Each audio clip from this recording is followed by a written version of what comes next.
ختم قرآن کے دن حافظ کو پیسے دینا کیسا ہے؟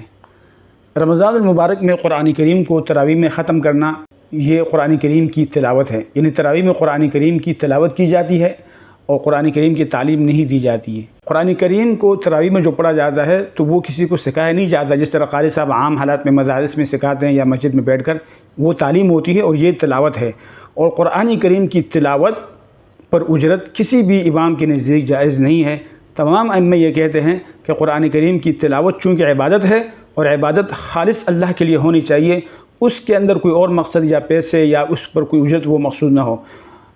البتہ جو تعلیم ہے، یعنی مقصد قرآن کریم کسی کو سکھانا، جس طرح کہ ایک استاد اور شاگرد ہوتا ہے، استاد سکھاتا ہے تو اس کی اجرت میں اختلاف ہے، لیکن تلاوت کی اجرت میں اکثر ائمہ جو ہے ان سب کا اتفاق ہے کہ تلاوت چونکہ عبادت ہے اور عبادت پر اجرت وہ جائز نہیں ہے۔ اور قرآن کریم کو جب تراویح میں پڑھیں گے تو وہ بھی عبادت کے زمرے میں آتا ہے، لہٰذا اس پہ بھی اجرت جائز نہیں ہے۔ بعض لوگ کہتے ہیں کہ ختم قرآن کے دن حافظ قرآن کو جو کچھ دیا جاتا ہے وہ اجرت نہیں ہے، کیونکہ اجرت تو طے کی جاتی ہے، جبکہ حافظ قرآن کے ساتھ کچھ طے نہیں کیا جاتا، بلکہ بغیر طے کیے پیسے دیے جاتے ہیں۔ لیکن یہ بھی درست نہیں ہے، یہ بات جو لوگ کرتے ہیں یہ بھی درست نہیں ہے، اس لیے کہ اگرچہ یہاں پہلے سے کچھ طے نہیں ہوتا، لیکن حافظ کی نیت تو یہی ہوتی ہے کہ کچھ نہ کچھ ملے گا، اور دینے والے بھی یہی نیت کرتے ہیں کہ جس دن ختم قرآن ہوگا تو ہم دیں گے۔ وہ کچھ بھی کہیں لیکن دینے والوں کی اور لینے والوں کی نیت تو یہی ہوتی ہے۔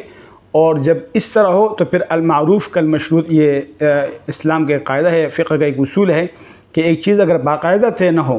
اور آپس میں ایک معاوضے کے طور پر طے نہ کیا جائے، لیکن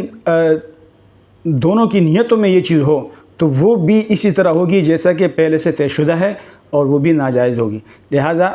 جو ہے یہ تلاوت حافظ قرآن کو جو ختم قرآن کے دن دیا جاتا ہے، خواہ پہلے سے طے ہو یا نہ ہو، دونوں صورتوں میں یہ جائز نہیں ہے۔ بعض لوگ یہ سمجھتے ہیں، یہ کہتے ہیں کہ جی امامت کی اجرت جائز ہے تو تراویح کی کیوں جائز نہیں ہے؟ تو یہ بات اچھی طرح سمجھ لینا چاہیے کہ عام امامت میں اور تراویح کی اجرت میں یہ بہت بڑا فرق ہے۔ اس کی وجہ یہ ہے کہ عام نمازوں کی امامت شعائر اسلام ہے،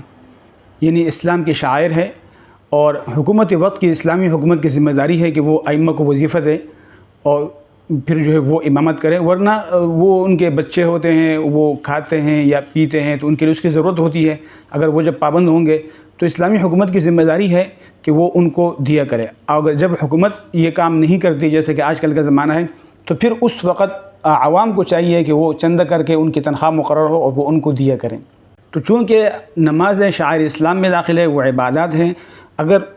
وہاں اس کو ادا نہ کیا جائے اور ائمہ لوگ وہ اپنے کام میں لگے، اپنے کام کاج میں لگ جائیں، تجارت میں لگ جائیں، تو امامت کرنے والا کوئی ہوگا نہیں اور شعائر اسلام وہ ضائع ہو جائیں گے۔ تو اس وجہ سے وہاں پر ضرورت کی وجہ سے اس اجرت کو جائز قرار دیا گیا ہے۔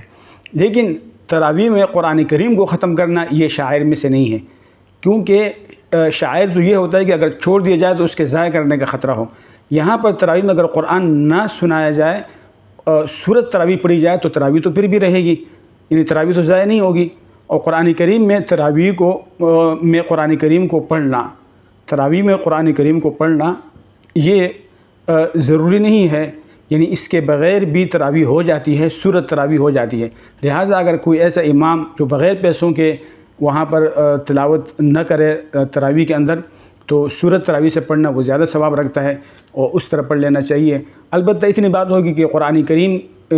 کے سننے کی جو فضیلت ہے وہ حاصل نہیں ہوگی، لیکن پیسوں پر پڑھنے کا بھی تو کوئی اجر نہیں ہوگا۔ بعض لوگ یہ سمجھتے ہیں کہ اسے نہ دیں تو تراویح کا سلسلہ ختم ہو جائے گا، تو یہ بھی غلط ہے۔ تراویح کا سلسلہ ختم نہیں ہوگا، کیونکہ تراویح کے لیے پورا قرآن کا ہونا ضروری نہیں ہے، تراویح سورت تراویح سے بھی ہو سکتی ہے، لہٰذا وہ پڑھنے والے مل جائیں گے، تراویح ختم نہیں ہوگی۔ البتہ یہ ہو سکتا ہے کہ حافظ لوگ بغیر قرآن کریم، یعنی پیسوں کے قرآن کریم کو وہ نہ پڑھیں تو قرآن کریم نہ پڑھا جائے گا تراویح میں، لیکن یہ کوئی ضروری نہیں ہے۔ تراویح جو ہے نا وہ اس کے بغیر بھی ہو جاتی ہے، سورت تراویح سے بھی ہو جاتی ہے۔ بعض مساجد میں حافظ یہ کہتے ہیں کہ جی ہم تو صرف اللہ کے لیے سناتے ہیں، اور دینے والے بھی یہ کہتے ہیں کہ ہم جو کچھ دیتے ہیں وہ تراویح کی اجرت کے طور پر نہیں دیتے، وہ